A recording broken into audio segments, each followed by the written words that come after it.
Whew. Okay, team. So awesome, awesome, awesome. You've completed all this stuff. Let's get into our pacing calendar. So there's a CFS up here. I think yours looks a little different because we were working off the older one. Basically, your goal is to do 30-day units. So keep it to 30 days. You want to include the lesson number, text, aims, exit ticket, and homework. There's language standards here. We're going to get to that, so please don't worry about that. Majority of your classes should include both the reading and writing element. That writing element could be they're annotating a text and answering some TDQs, okay? Do not worry about providing feedback and indicate by highlighting those days yellow. Some of this stuff is not going to be super pertinent, okay? My biggest thing, again, is that you are creating a holistic ELA class, and you're going to be able to use this graphic organizer. So again, just so you're really focused on it, go ahead, copy, paste your essential questions, your essential standards, or excuse me, your essential understandings.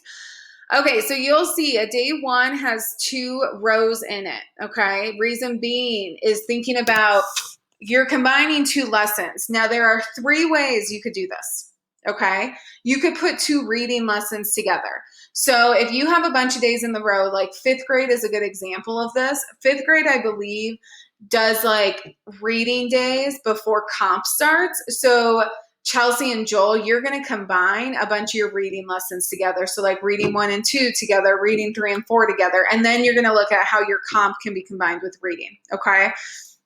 The second way you could do is if it's a drafting day, which you won't get to, you'll get to different points in your unit.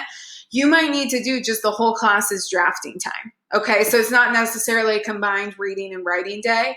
And then third, obviously, would be the usual combined reading and writing day. Okay. There are lots of things that you need to think about when you're doing the combined reading and writing. The biggest thing is that you're only working on like one text at a time. So for instance, if you notice that the writing class is writing about something different than what you're reading and reading, you probably don't want to you want to combine those days in a different way than just being like, this is reading, then this is writing. Okay. We'll get into that in lesson planning, but for this exercise, it's something to think about. So let's look at Hawks's. So she literally just she was like, sweet, unit 1, reading workout A, we're reading Who Rules Your School. Here's my focus. Here's my TDQ. For my writing, they're analyzing a model paragraph to explain how to prove a comprehensive claim. Here's my text. Here's my output. Awesome. I'm going to go in. And you can see Hawks was working on she did the close reading lesson right here. She has a homework assignment for composition. She shifted it a little bit. So she's having kiddos actually analyze model paragraphs in order to correctly explain the components of an exemplar TDQ. And she's having them revise their TDQ. According to the article, what are the causes and effects of clicks? Okay. She got that TDQ from the reading. So she's working to combine the writing and reading together. Okay. So again, this is going to be tough. You're really thinking about if you have 110 minutes of a class, how can you make it into a holistic ELA class so it's not super disjointed? Okay.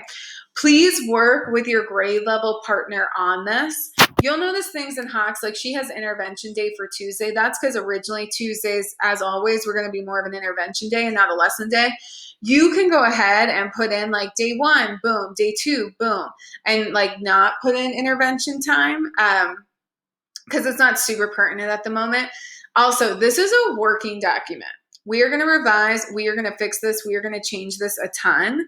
That's okay. So just realize this is a working document. And the best I can tell you is trust your gut when you're working on this. How do things make sense? And if you put 2 lessons together and then later on down the road, you're planning those lessons and they do not fit together, okay, cool. You can go ahead and revise your pacing guide. So to the best of your ability, how can you get these 2 units to work together? All right. Again, I'm here for you. This is the tough part. You got this.